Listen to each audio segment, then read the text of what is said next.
We brought back the E-flite Beechcraft D18 for its final review. This plane is something special. It holds up so much better now that it isn't being flown on a super windy day. Check it out and see. Check it out, YouTube. We've got the E-flite Beechcraft D18 1.5 meter out for the first time since last October. It's been about 6 months since it's flown on camera. And you know what? It's a cool little plane. I know it doesn't get all the love on YouTube, and it's not the most interesting plane for everybody, but it's a classic Warbird style plane from the 1940s and 50s, and it just looks absolutely beautiful, and it handles really well too, especially on a day like this where the wind's finally buggered off. I'm gonna go ahead and taxi it over there. I'm gonna show you guys my screen so you can see my Expo and throws. 150% rates as always. Let's go ahead and get the plane taxied over. Talking about my rates again, servo throws are all set to 150%. Aileron throw is 50%. Sorry, aileron Expo is 50%, elevator is 50%, and rudder is 35% on the Expo. 150 rates on all of them. You absolutely need it to be able to fly this plane to its full potential. It is using the differential thrust. I could swear I turned that off, but I guess I didn't. We are flying this on a brand new IX-14. It's my backup radio because my IX-20 has had a couple of issues that I had to send it back to Horizon for. So here we go.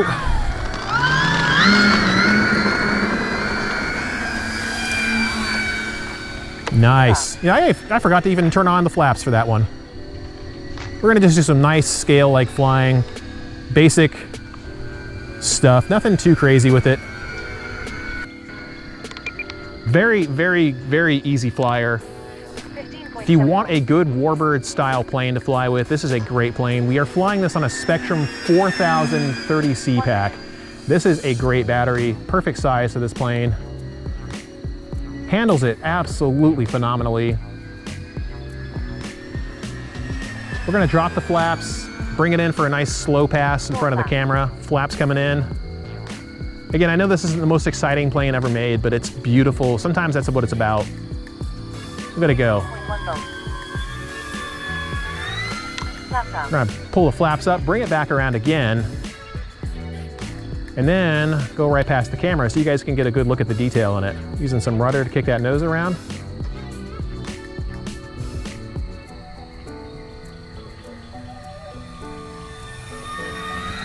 Look at it go. It's just got such a great presence to it in the sky.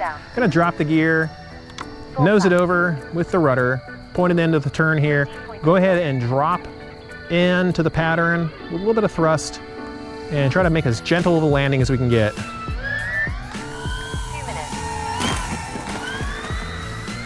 Now, a couple of the mods that I've done to this in the 6 months that I've owned it is I put, 2 3/4 inch TwoBros low bounce wheels onto it. That makes a big difference in how the plane handles on the ground. It's less likely to bounce, it's more likely to stick to the pavement.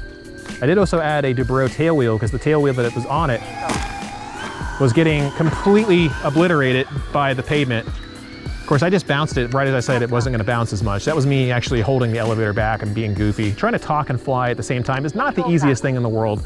Bring it in for another touch and go. This time we'll get it right. But anyway, the tail wheel that comes stock, it's eaten alive with this pavement out here. Kind of like the mosquitoes that are eating my legs right now. Look, that's the kind of landing I was looking for. A little gentle, look at that. So absolutely beautiful. You want a scale flyer, this plane is it. You could just do touch and goes all day long and I don't think I'd get bored. There is an art to getting this right. It does take a lot of effort to make a scale plane look like it's a scale model flying in the sky and not like the crazy stuff that I normally do. Look at this come in. Has no bad tendencies. The TwoBros with the tread actually grip the ground pretty well. The tread helps make the plane stick to the pavement and not slide around as much as it used to.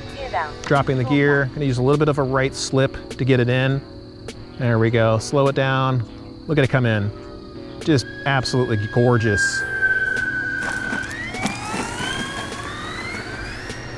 Taxiway quality ain't what it used to be back in this airport's heyday, but it's still good enough to work with. Do a quick 4-point roll. Not the prettiest thing I've ever seen or done, but still acceptable. Honestly, I'm just gonna do some more touch and goes because that's what this plane really excels at, in my opinion. It's such a beautiful scale flyer. If you can just sit there and get that landing pattern perfect and get the approach just right, it'll reward you every single time. Look at it come in. Just kisses the ground. Those giant wings, 1.5 meter wings, are so good at holding itself in the air, biting into the air, but not so bad that it like starts to stall. And you can almost land it like so easily. Look at it come in. Look at this.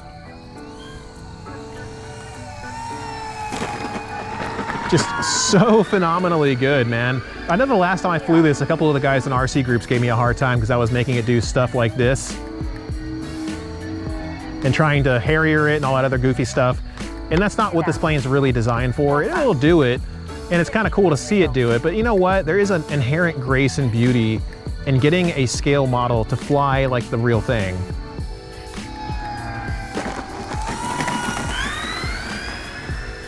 Flaps gear up. 14.9 volts. So yeah, I kind of have an affinity for doing this now. I can respect the effort that it takes because it's fun to practice your skills, but it's also fun to go up and do stuff like this. 14.9 volts. Because the plane can do it, because it's not a scale plane, rather it's a scale model of a plane made out of foam. And because it's made out of foam, there's a lot of stuff that it can do that the full scale can't, which is like those crazy flips and turns and stuff. It also does a decent, respectable knife edge too. Nothing to really write home about. Gear down, full flap. Let's check our voltage. 15.2 volts. Do one more touch and go, then we'll bring it in and see if we can avoid ground looping it on landing. That is the hardest thing with this plane. Tail draggers can be a challenge. It's one of the reasons why tail dragger planes have their own certification in full scale aviation. There's a whole science and art that goes into flying a tail dragger. Anybody can fly one probably, but whether you can get it off the ground and safe and back on the ground safely is another story. All right, let's see if we can land it. 15.3 volts. Look at this thing come in at a crawl. Oh, a little bit of turbulence there. So snarf to the landing as it got caught in a little bit of shear and just dropped. That wasn't a stall, it just hit a downdraft. But the landing was perfect. All right, so I'm getting back in position. We're gonna go ahead and take off this time with flaps. I'm gonna stand behind the plane so I have a better idea of where it's going so I don't hit my wife. Get that nose pushed down. Very messy looking takeoff, huh? And again, that's why tail draggers have their own certification. This time around, we're gonna be more aerobatic with it, less touch and go stuff. I'm gonna flip it around, have fun with it. 15.8 volts. Get away from those trees, baby.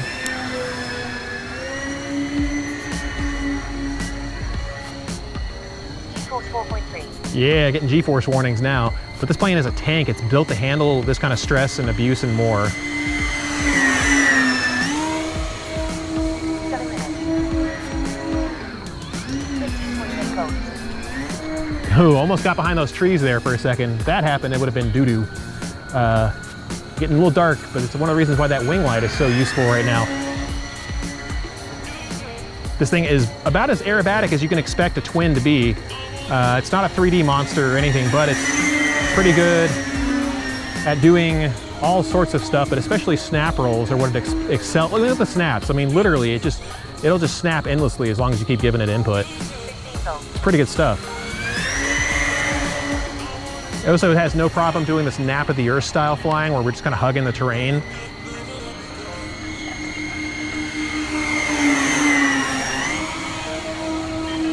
It'll also do flat spins if I'm not completely mistaken. So we're gonna add back elevator, left rudder, contrary aileron. Okay, not a flat spin at all. It's kind of like a weird dart looking thing. It's almost hands off invert it though. So with that in mind, we're gonna go ahead and turn it to the right, turn it to the left, keep the throttle in so we don't stall it, pushing it around. Come on, baby, get away from those trees. There we go. Coming in nice and close. A little bit of nose pressure we gotta give it to fly like this. There we are. Not half bad. How much power we got left? 15 volts. Not bad at all. Gear Gear down. We're gonna do a quick, see if we can do a one-wheel landing. Full flap. Dropping the flaps, slow her down, pull them back up, get some speed back. Got it, barely. Scrape the wing ever so slightly, but that's okay, that's what red paint is for.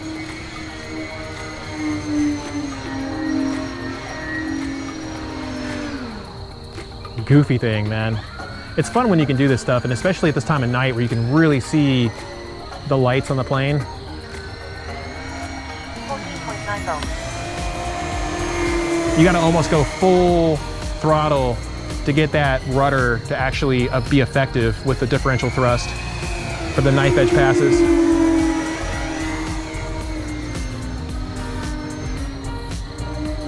Gear down. Full flap.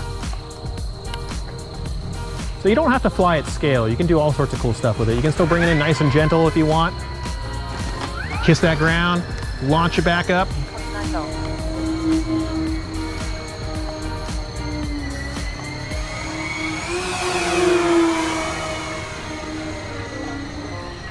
Just super cool.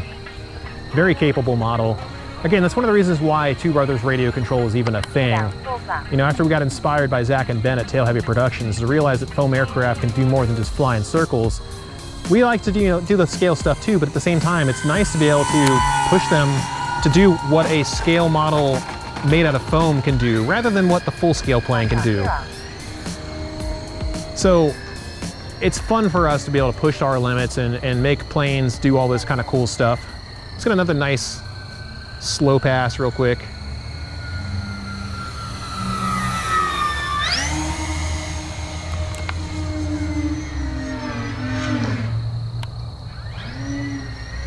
Yeah, man. How much power we got left now? 15.1 volts. 15.1 volts. So we're gonna drop the gear, we're gonna bring it in and hopefully get a correct landing this time that doesn't involve wind shear dropping it onto the pavement super hard. But that's what those low bounce wheels are for too. They absorb some of the shock. Keep the tail flying, throttle back. That is the best landing I think I've ever done. Didn't actually squirrel out on me or anything. All right, so since we have not actually done a final review of this plane, that's what this is gonna end up being right now.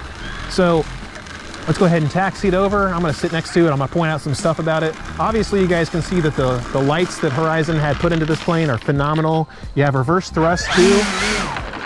If you wanna use reverse thrust, the wings come off easy. The foam hinges are standard for planes about this price point. I think this one's in the $400-ish range, about $440 if I recall correctly. We did get it from Hangar 18 Hobbies and Cary for a little bit of a discount to talk about the shop and show it off on the channel. But it's still not a badly priced plane for what you get. Two props, which is not too badly priced at all. Like twin engine for 400-ish is a good deal. Got beautiful looking rudders, easily accessed servos that you can mess with and change if you want.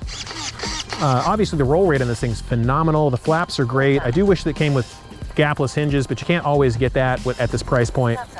You get plenty of telemetry, as you can see on my screen, or as you've been watching on the on-screen recorder. A lot of good info on that.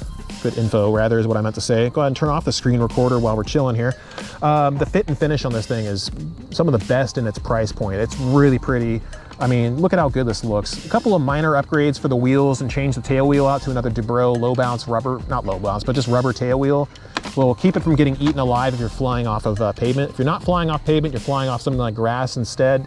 You might have to hold a little bit more elevator pressure to keep it from nosing over, because as these wheels meet resistance, you're more likely to hit the ground, flip the plane over. But there's plenty of space in here for big batteries. We're currently running a pair of Spektrum 2200s running parallel. So you can see them chilling out in the front of the plane right there, positioned right there. Didn't actually show you guys the center of gravity. That would have probably been helpful too. So before we finish the review and I finish talking about it, how we flew that performance flight just now was balancing with the gear down right here on the wing. So where my two fingers are is where we're balanced. I'm sorry if I don't bother to show you guys millimeters and rulers and stuff. I don't really believe in that most of the time. Getting specific center of gravity measurements is not, in my opinion, actually necessary. Most of the time you can just throw batteries into there as long as they're within the recommended range. No matter how far back you move them, it's almost impossible to get a tail heavy plane unless you really try hard and put a ton of weight in the tail or something. With all that in mind, with everything you can see here, how well it flies and all that fun stuff, I'm gonna tell you guys straight up, this thing is a solid, I'd say about a 9 out of 10 for me. I would have given it a solid 9.5, maybe 10 if I didn't have to replace the wheels to get them to be a little bit less noisy. And these are, now that I'm looking at it, TwoBros low bounce 2.5 treaded wheels. They're in the description if you want to get them for yourself. The tail wheel is rubber as well, nice big size. It's got a little bit of a squish to it too, and it handles the terrain no problem. I mean, I'm not joking, like the other one was worn down almost to a nub. Same thing happened to the V1200 too. It's just foam wheels don't always play too well on this taxiway surface we have here. It's not smooth, it's kind of ragged. It's very old. This airport's been around a long time. So hope you guys enjoyed. Let us know what you think in the comments, and check out the B-roll section for any other cool stuff that we might have missed. Like any taildragger, the key to successful takeoffs is using rudder to keep the plane tracking straight and not letting it ground loop, because it will loop easily if it starts to drift. Always stay on that rudder through rotation, just don't over control it. The D18 doesn't care much for turbulence. Windy days can be a real challenge to fly in. Always keep a bit of throttle while landing, as you'll need the prop wash over the rudders and elevator for maximum control while landing. Keep on the rudder when the wheels touch down too, because you don't want to give it a chance to ground loop on you. Those are really all of the major notes that we needed to hit for this model. It's really so easy to fly that it's kind of pointless to even go into the flight characteristics. If you overload the wings, it'll stall like almost any plane will, but it's so hard to do as long as you keep thrust applied while turning and don't yank on the controls. What you give this model will be returned to you. Smooth inputs result in beautiful flight. Janky inputs result in crap. Let us know what you think in the comments, and we'll see you next time with a new upload.